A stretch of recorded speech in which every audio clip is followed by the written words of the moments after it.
How to remove banners from Instagram profile. Hi guys, welcome to our channel. Let's begin. In this video, I will guide you on how you can remove banners from Instagram profile. For this, open the Instagram app on your device and make sure to sign into your account.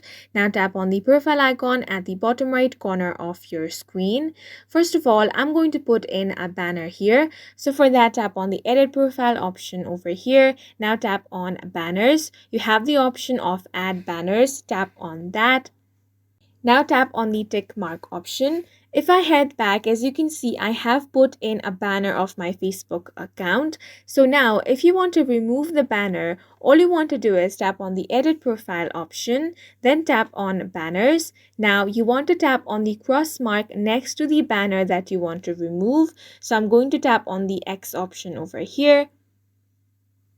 Now tap on this check mark option at the top right corner. Then you want to head back. Now refresh the page, and as you can see, the banner that I have put has been successfully removed.